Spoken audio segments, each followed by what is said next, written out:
What's up guys? Today I'm going to be showing you how to double or even triple your battery life in your PS4 controller while maintaining the same form factor. There's no external battery packs or anything. It looks just like a regular PS4 controller. So a few things you're going to need. You're going to need to buy a PSP, Sony PSP battery. This particular one I got is 2600 milliamps. Now I have seen ones that are 3600 milliamps, so that would technically triple your battery life. But you need to make sure that the battery you're getting is a quality one and it's actually 3600 milliamps. So another thing is just make sure that it's 3.6 volts or 3.65. You can pretty much do this hack with any battery. The problem is finding a battery with the form factor of the battery that came in the PS4 controller in the first place. That's the biggest thing. You can easily find a 3000 milliamp battery that's 3.6 volts, but the problem is the form factor. So I found these PSP batteries to work just great. Now a few things you're going to need. You're going to need a soldering iron. You're going to need some solder. This is what I'm using.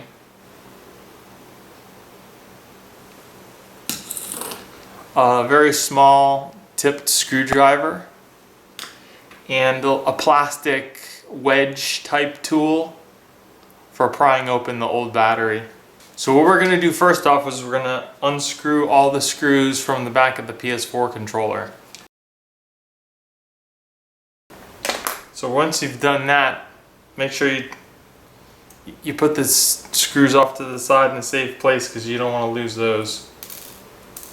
Now very carefully you're going to have to take this apart because these little bumpers here tend to pop off sometimes, so just be careful while you're taking those out.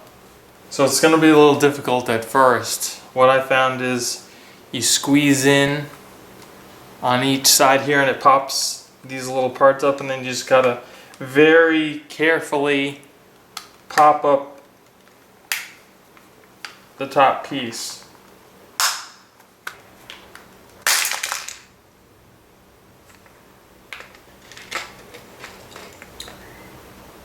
See, like I told you to be careful, I just popped off one of the controller bumpers. Okay, so you just saw that my left and right bumpers popped off. Here's the L2. So what you're going to do is you're going to take your bumper. There's these two little grooves on each side on your controller, and that's where these little things on each side are going to go. So just make sure you line the button up. You're going to take your spring and you're going to put it on this little edge right here. See that right there? And then there's a little, if you look at the controller, there's a little slot right there, and that's where one arm of the spring is going to go. So you just, I find it easy to put your thumb against one of the sides to hold the spring from going anywhere. Put one of the arms inside that little slot, and then once you have the little notches lined up, you just click it in place. And there you go, all fixed. So now while we're here and we have everything apart, I don't very much care for these PS4 sticks. I prefer the Xbox One stick. So what I did was I went ahead and went on eBay and bought some, I bought a pair of Xbox One sticks. They fit perfectly on here and they tend to give you a lot better control, I feel. So if you're gonna do that, there's one screw, you unscrew here, and then you just need to make sure that when you're lifting up you're careful because there's still a ribbon connected to this thing. So, and these sticks just pop off. You just push the Xbox Ones on. You just need to make sure that they go on the right way. These are like sanded down on each side. You just need to make sure you look at the controllers and line that up correctly. So if you pulled that tab out like I did, you just need to make sure you push it back in. Yeah, just take off this plastic piece and the little tab is right here. You just push it in and lock it down. So now here's the tricky part. Since I'm not going to be saving this battery, I'm just going to go ahead and clip these connectors here at the bottom.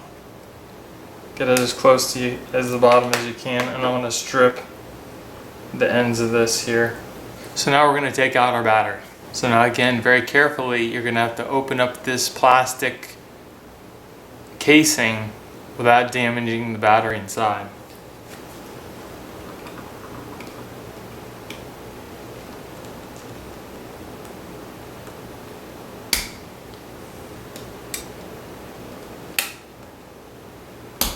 So the easiest and safest way to do this was to get a razor, very carefully by the battery connector, make a little opening slicing outward away from the battery, and then going to the other side and then doing the same thing here, and then using your plastic pry tool to work your way around the battery case. So another thing that's going to help you out is if you very carefully score the little seam around the battery.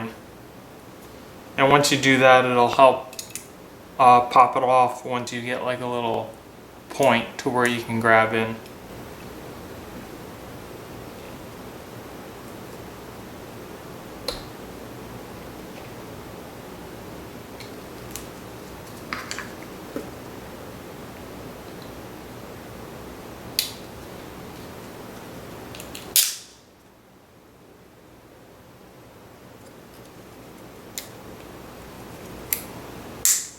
So this is what the battery looks like once you get it out of the casing.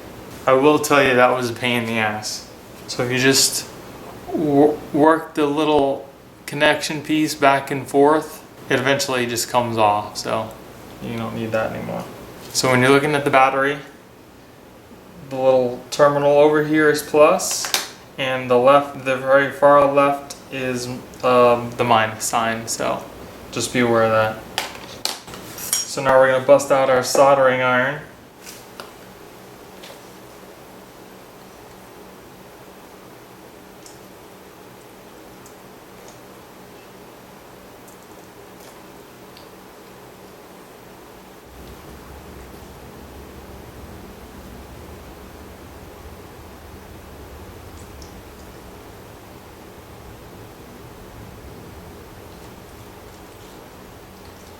Okay, so once you have that all soldered on there nice and good, what we're going to do is we're going to wrap the battery in electrical tape. Not very thick, just a nice layer just to insulate everything so no metal touches this and shorts out your battery.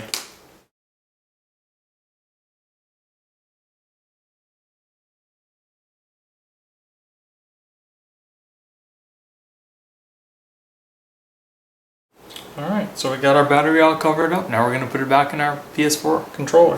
So first I put that screw back in that I took out earlier to put in the control sticks.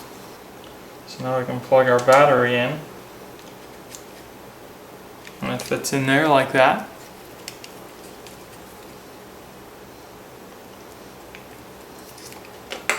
Then we take our top piece and we have to plug this cable back in. Make sure you plug it in the right way.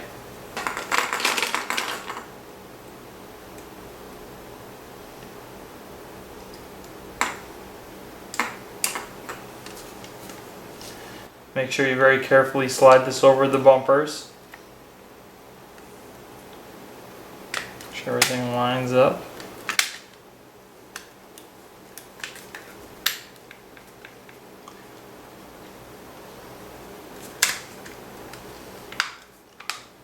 Push everything back together.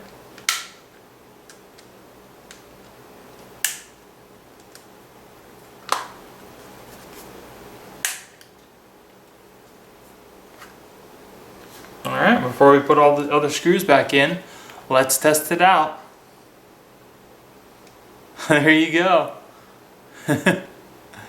As you can see, it's blinking.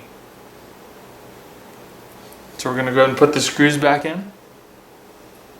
Alright, let's plug it into the charger and see what happens.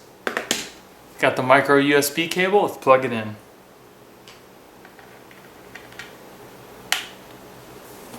There you go. So the reason it stopped is because it's already fully charged, so that was it. You saw that it turned yellow and it is working. So there you have it. That's one way to more than double a little bit your battery life in your PS4 controller. It's not the easiest to do, but it's definitely worth it. I've tried some of the 2000 milliamp replacement PS4 batteries off eBay, and the one that I had lasts less than the original PS4 controller battery. So that's why I decided to try to do this mod, because the PSP batteries tended to be the actual 2600 milliamps that they stated. One last thing I had to tell you, I have tried this in another controller that I had. I put in a 3600 milliamp battery. It worked great, lasted a lot longer than the original PS4 battery, but when it dies hard. So when the PS4 controller tells you that it's running low on battery, you might have like 30 seconds to a minute before it dies. But that's about it. I hope you guys found the video informative. If you liked it, give me a thumbs up. Subscribe for some more videos. I hope you guys have a great day, and I'll see you in the next one. Peace.